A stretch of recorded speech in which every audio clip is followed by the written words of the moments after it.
At what point, when you were working, you were doing the 9 to 5, did you say, all right, now is the time for me to kind of go on my own and let's start my company, my business? What did you see? What was the whole situation like when you made that jump?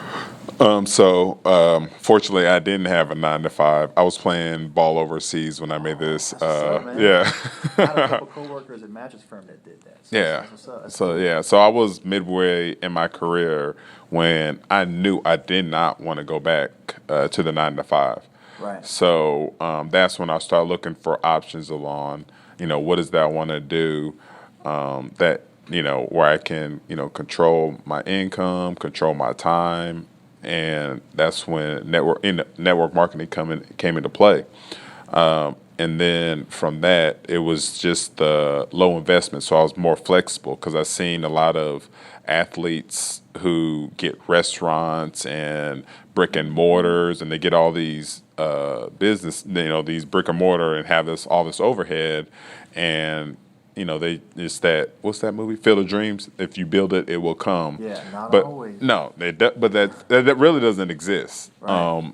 And because the reason why people think it exists, maybe because of Field of Dreams, Movie, yeah. but like that's where the marketing comes in place. So, like for example, I have no idea about your boot camp, but I'm gonna just go on a limb and say you didn't have a list of people that you just like, hey, I'm starting this business. It's gonna be here. I love to have you here.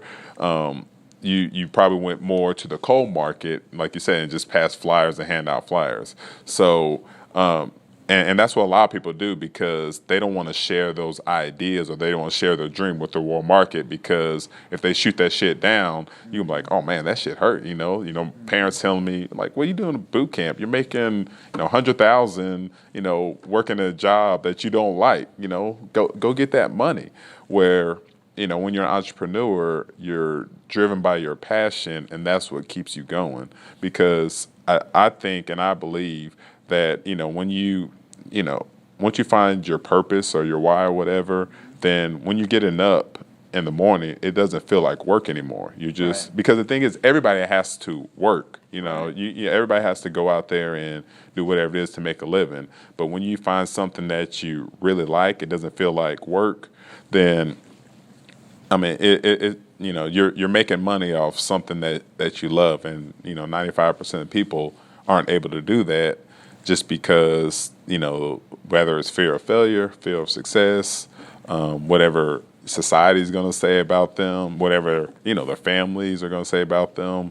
Oh, you ain't gonna make it, and it's because they didn't chase their dreams. So of course, and they don't want, unfortunately, and this is your family too. Yeah. They didn't chase their dreams, so it's like unfortunately they don't want you to chase your dreams. So you Yeah. just relax and take that corporate job. You'll be safe when there's Yeah. really no security in that either.